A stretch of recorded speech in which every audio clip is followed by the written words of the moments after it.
The physicist, Dr. Tiller, he's now 90.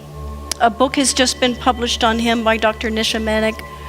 He would be here in a space, and he would do experiments on the thermodynamics of the space, everything that happens in a space. And when there's presence of love and compassion in a space, it changes the space, actually. And it can move a space from a state of incoherence to a state of symmetry and coherence. Now, we all know healing happens in a state of coherence. That's why when we're in an upset over something, we call a friend that we know will clear things up. Oh, it's, and we immediately feel better. So what he has shown, and you can read about it in the book, is that there's a certain science now, and he has verified it in decades of experiments that he has put up in white papers. He said one day, the orthodox scientists will want to see the mathematical formulas for this.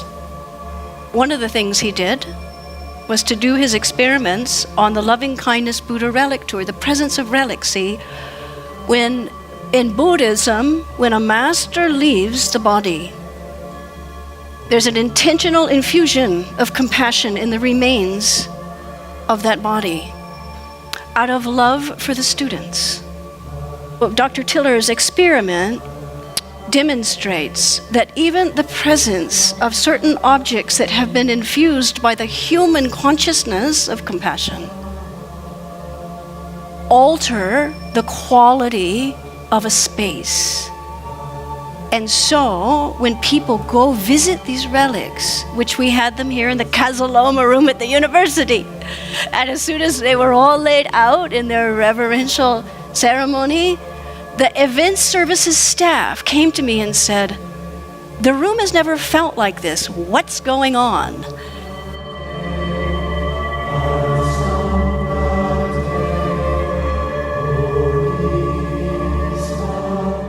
Jean Tiller is the 70-year-long spouse of Dr. William Tiller, the physicist. She's also a genius.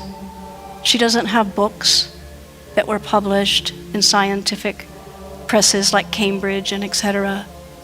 She probably won't go down in history as having created a new physics.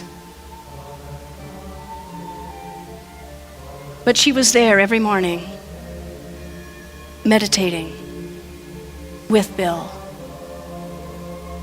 And that's where his experiments came, in their meditation. And what she told me was, for people that feel like they can't really do much to change the world, what I tell them is, be kind.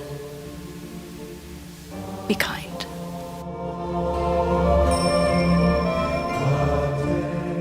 So one of the teachings from the Stanford physicist that I interviewed, Bill Tiller, he's 90.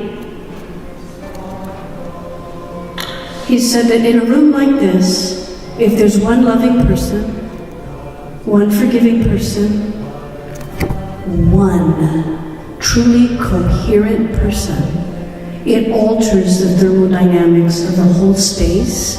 And when those thermodynamics in a space are altered, everyone in it heals. Maybe they don't say a word.